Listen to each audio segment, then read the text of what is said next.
Hello friends, स्वागत करती हूँ आप सभी का सितंबर सिर्फ क्लासेस में। फ्रेंड्स, शुरू करते हैं आज की क्लास।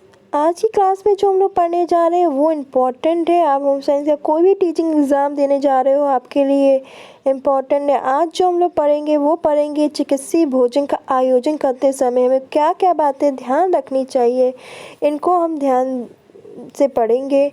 ये आप चाहे टीजीटी का पेपर देने जाओ, पीजीटी का, चाहे आप DSSB का, डोमेस्टिक साइंस का, LT का, आप कोई भी पेपर देने जाओ, यहाँ से क्वेश्चन आते ही हैं। तो चलिए शुरू करते हैं आज की क्लास। तो चिकित्सीय भोजन का आयोजन करते समय हमें कौन कौन सी बातों का ध्यान रखना चाहिए, चलिए देखते हैं। पहला है कि भोजन की तरलता। जो भोजन है उसकी तरलता का हमें ध्यान देना चाहिए। रोगी के आहार को तरलता के आधार पर हम 3 श्रेणियों में बांट सकते हैं, 3 भागों में हम बांट सकते हैं रोगी के आहार की तरलता को, जिसमें आपका जो पहला आता है वो तरल आहार, दूसरा नरम व कोमल आहार, और आपका नेक्स्ट आता है समान आहार। यहाँ से क्वेश्चन अच्छी तरह से आते हैं, तो प्लीज़ इस चीज़ को अच्छी तरह समझिएगा। तरल आहार, जो आहार पेय के रूप में ग्रहण किया जाता है, यानी जैसे आप कोई जूस पीते हो या कोई भी लिक्विड के मतलब पेय के रूप में आप ग्रहण करते हो, तो उसे तरल आहार कहा जाता है। ये तब दिया जाता है जब कोई रोगी ठोस आहार को खाने या पचाने में असमर्थ होता है, यानी कोई ठोस आहार है उसे खाने में और पचाने में उसको असमर्थ है, तो वो ये तरल आहार यानी लिक्विड डाइट लेता है। ऐसे आहार में आमतौर पे मिर्च, मसाला, फोक की मात्रा नहीं होती। तो याद रखिएगा, जो ऐसी डाइट है इसमें मिर्च, मसाला और फोक की मात्रा नहीं होती। क्वेश्चन यहाँ से पूछा गया था कि ऐसी डाइट में फोक की मात्रा होती है, तो आप कहोगे नहीं, फोक की मात्रा नहीं होती। और साथ ही तेज़ सुगंध वाले पदार्थ भी शामिल नहीं किए जाते, और इसमें तेज़ सुगंध वाले जो पदार्थ हैं उनको हम शामिल नहीं करते।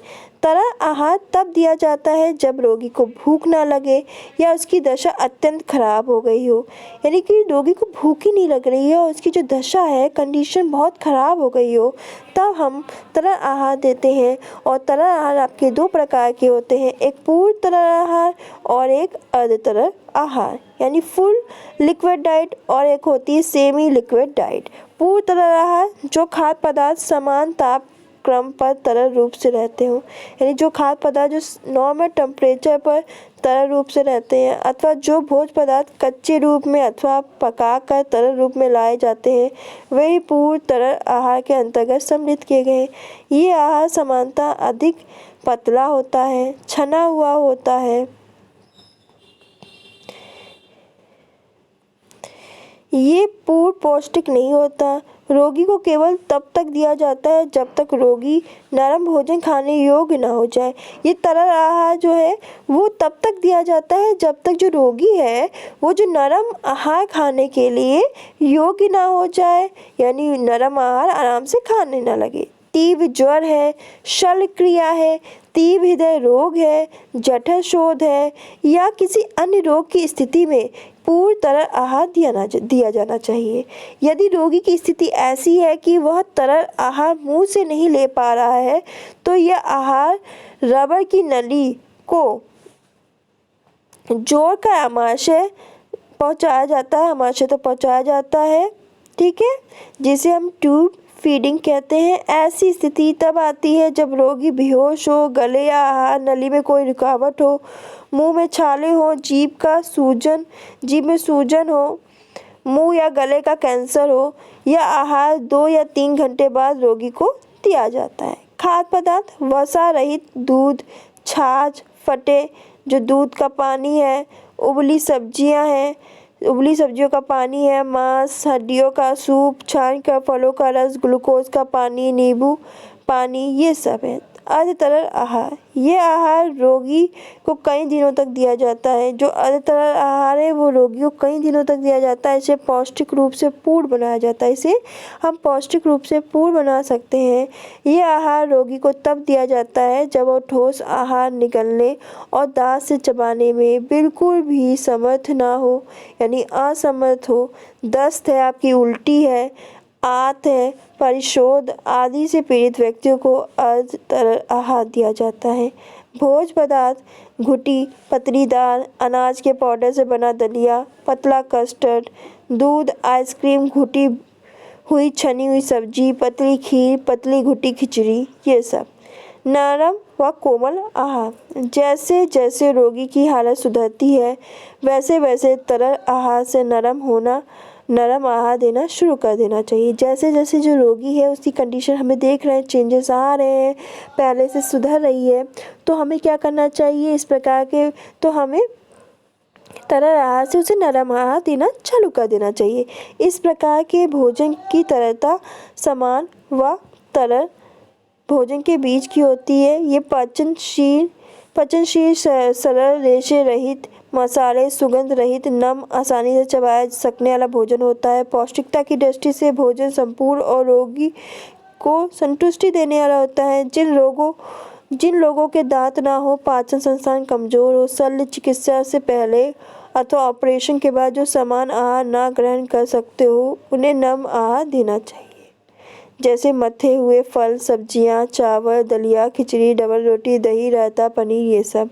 समान आहार, जब कोई रोगी सभी प्रकार के खाद्य पदार्थों को पचाने में समर्थ होता है, यानी जो जितने प्रकार के खाद्य पदार्थ को पचाने में समर्थ है, ऐसे में उसे जो आहार दिया जाता है उसे सामान्य आहार कहते हैं। ऐसे में यह निश्चित करना आवश्यक है कि रोगी की ज़रूरतों को पूरा कर रहा है, जो आहार हम दे रहे हैं वो जो रोगी है उसकी ज़रूरत को पूरा कर रहा है।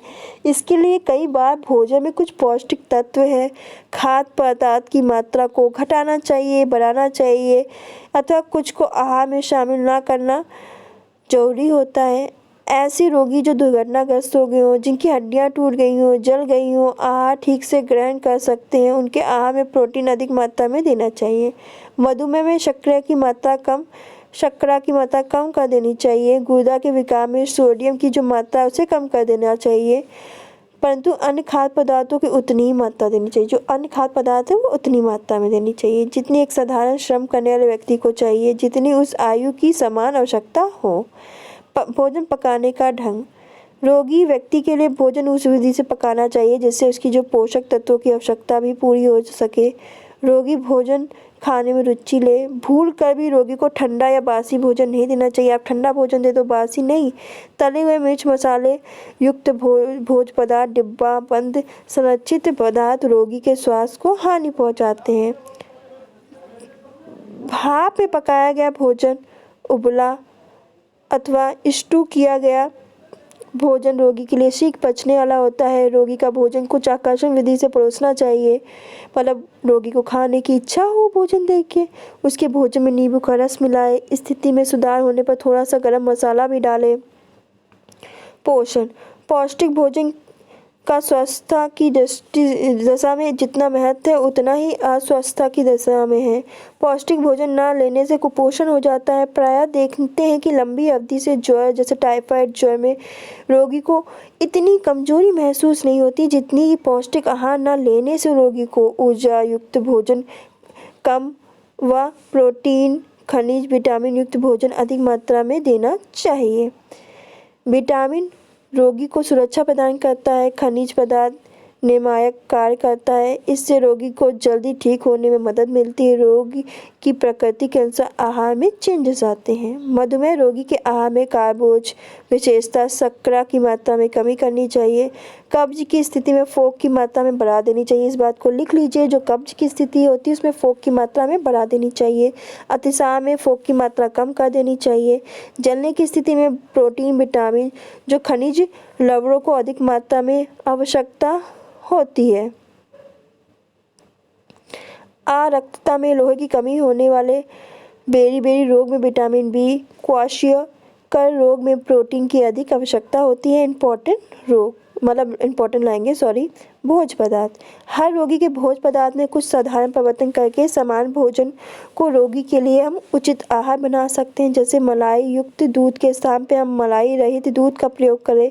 अनाज और दालों की मात्रा कम करना, घी व तेल का कम मात्रा में प्रयोग करना, सब्जी और फलों की मात्रा हमें बढ़ा देनी चाहिए। आजकल हर रोग के लिए अलग अलग आहार हम देखते हैं प्रस्तावित किया जाता है। इन आहारों में कुछ भोज्य पदार्थों को समान आहार से निकाल दिया जाता है, कुछ को जोड़ दिया जाता है, जैसे क्वाशियोकर में अधिक मात्रा में दूध, अंडा, मछली आदि सम्मिलित करना चाहिए। भोज्य पदार्थों में परिवर्तन करते समय रोगी की रुचि अरुचि का हमें ध्यान रखना चाहिए, नहीं तो उस भोजन को वो नहीं खाएंगे। प्रत्येक व्यक्ति अपनी संस्कृति के अनुसार किसी विशेष प्रकार के भोजन का अभ्यस्त होता है। वह आचार चिकित्सा करने के लिए समान भोजन को ही आधार मानकर रोगी के भोज्य पदार्थों में क्या करता है, परिवर्तन करना चाहिए। आहारों की संख्या, रोगी की दशा के अनुसार खाने के समय अंतर रखना चाहिए। अगर रोगी निर्धारित समय पर अधिक मात्रा में खाना नहीं खा रहा है तो उसे 1.5 से 2 घंटे के अंतराल में 6 से 8 बार भोजन दिया जाना चाहिए। इस बात को ध्यान रखें। तो ये थी आज की क्लास अच्छी लगी तो लाइक करें, शेयर करें, फीडबैक जरूर दें कमेंट के थ्रू। आज के लिए बस इतना ही, मिलते हैं नेक्स्ट क्लास में। धन्यवाद।